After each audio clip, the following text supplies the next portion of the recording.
I mean, they played different games. They had different strengths and weaknesses, but I hear you. Carlos says Latu and Moody's whiffs. Drop to instead of Latu has Why don't we feet for talk about hands. that for why don't we talk about that for a second? The third round picks for the 49ers are not looking good. I mean, except for Jair Brown. He actually looked really good today.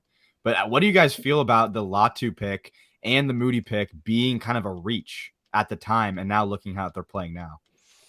Didn't I mean, Latu, you know go what? ahead, Crew. I just don't. I mean, my first reaction is often my best reaction. But you know what? I didn't love the Purdy pick at the time either, so maybe that's not true. But I really didn't like the Latu pick because they were better tight ends. It was a deep crop of tight ends. I thought they could have gotten them in the fifth round. You could have gone with an offensive tackle there. The BYU Blake Freeland I think was there.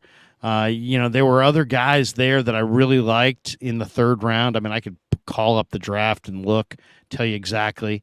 And then the kicker in the third round, it's like I hate inventing. You had Robbie Gold and he wanted to come back, and you invented another need out of thin air, and I hate that. I hate teams that you go into the draft. Well, you need this and you need that, and then but wait a second. Between the end of the regular season and the draft, we invented a new need, and now we're going to try to fill that need. And I just didn't feel it was a need. I mean, they could have re-signed Robbie Gold. They traded for Zane Gonzalez. Nothing against. I mean, it's easy to rip Moody today because Moody went 0 for 2, but it's just like. So the Niners took Cameron Latu at pick number 101. They took Moody at pick number 99. Who was on the board at that point? Jacorian Bennett, the corner from Maryland, who's with the Raiders. Blake Freeland, as I just said, was on the board. I love the guy from Northwestern who went to the Colts, Adetomiwa Adebare, the defensive lineman who had such a crazy workout. Dawan Jones, the gigantic offensive tackle from Ohio State, went a few picks later. They were just. I mean, it was too early in the draft. I thought for a kicker and a and that tight end. I thought there were a lot better players on the board. Viliami Fehoko, the San Jose State edge rusher, went to Dallas a few picks later. I really like him. Aiden O'Connell. Heck, you could have had Aiden O'Connell. Darius Rush, Clayton Tune, Dorian Thompson-Robinson. I'll give you one. Izzy Abanaconda. I love Izzy. Jamie Robinson from Florida State. These guys were all on the board at this point. So, I mean, the Niners went with Darrell Luter in the fifth round, but between the third round and the fifth round, there were some damn good players there. So, I don't know. We'll see. It's easy to be mad at the kicker after he misses 2 kicks. He does have a monster leg. He did make a high percentage of his kicks in camp. The guy was absolutely awesome in camp. But was it nerves today? I mean, it was a dome. You got perfect conditions. You got a perfect, opening debut conditions for your NFL debut, and he was wide right and wide left. Yeah, I mean, I don't know what to say about Cameron Latu, but I mean, Jesus Christ. I mean, drafting a kicker in the third round and he misses the first 2, it's like you're probably sweating right now if you're John Lynch a little bit at least. And I know Brad. You got Robbie Gold a phone call away. I mean, what do you do? Yeah. I remember Brad. You call Robbie Gold and say, Robbie, meet us in Santa Clara on Tuesday. I mean, seriously, what would you do? What would you do? Would you? I mean, not to interrupt you, Kev, but what would you do if this was Moody and you owned Moody? Would you go with Zane Gonzalez if Moody struggles throughout the preseason? Do you call up Robbie Gold? I mean, it's how do you react? I mean, you don't just. I think Jake Moody has to have a good preseason to make this team.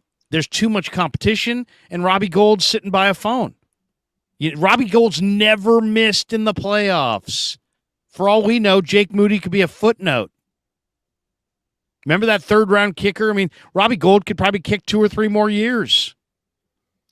I think you're just happy that there's 2 more games to play before you have to make that decision, honestly. I'm not panicking on Moody. I know he missed the kicks today. The 40-yarder, it felt like he barely missed that one. One thing I noticed is kicks, naturally, they go right to left. And the misses he had at Michigan, it felt like he missed the majority of them on the left side, like that 40-yarder. And then, I mean, a 58, like, I think you can kind of put that one aside. Like Yeah. you're probably not even going to attempt that in most games. So I kind of put the 58-yarder to the side. But yeah, you're going to want to see him make some kicks here. But I'm not pushing the panic button on Moody. I'm more concerned about Latu because, Larry, we went live right after that draft, and neither one of us were fans of the Latu pick. The tight end position, I didn't scout every player or all the positions coming out into this draft, but the tight end position, knowing the Niners needed one or two, I scouted tight end. And after I watched the tape on Latu, my notes, part of it said not overly impressed with what I'm seeing. And now he's dropping balls. That being said, I'm also watching Braden Willis really closely. That's my guy.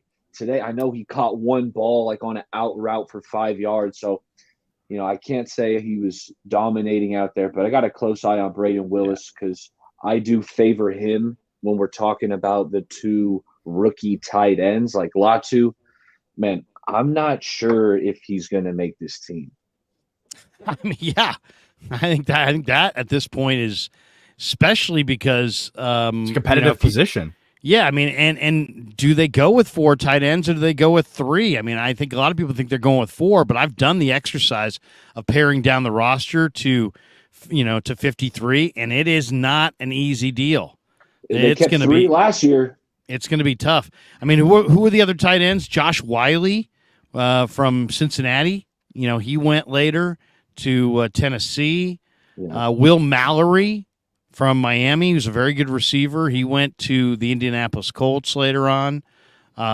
Payne Durham was the tight end that I really liked that was still on the board. He's from Purdue. He went to Tampa in the 5th round. Davis Allen went to the Rams in the 5th round. I mean, it was a really good tight end draft. There was a lot of good tight ends there. Yeah. So the one thing I was going to say is that I know some guys like Brad Graham and a few others were really high on Blake Freeland, and seeing the Niners pass up on him 3 times and seeing them how bad they played in the offensive line today kind of hurts. Not going to lie. Yeah, no question. Miguel Ruiz. So we think the 7th round pick was single-handedly Kyle's pick. Love Brock and love you, Larry. But come on, someone else in the organization did their scouting and homework on Brock Purdy, Larry. I'll agree to disagree. I mean, believe me, I know enough about these organizations. I mean, I think also John Lynch is already on record as saying that a guy named Slowick, I think it was Kevin Slowick, was the guy who's the scout who banged the table for Brock Purdy. So, yeah, I mean, it's oftentimes not your head coach. And it's very possible that Kyle Shanahan had no input at all on Brock Purdy. I'm not, but I mean, so if Kyle didn't have any input on Brock, how much input did he have on Trey? We don't know. I mean, these are all speculative things at this point, right?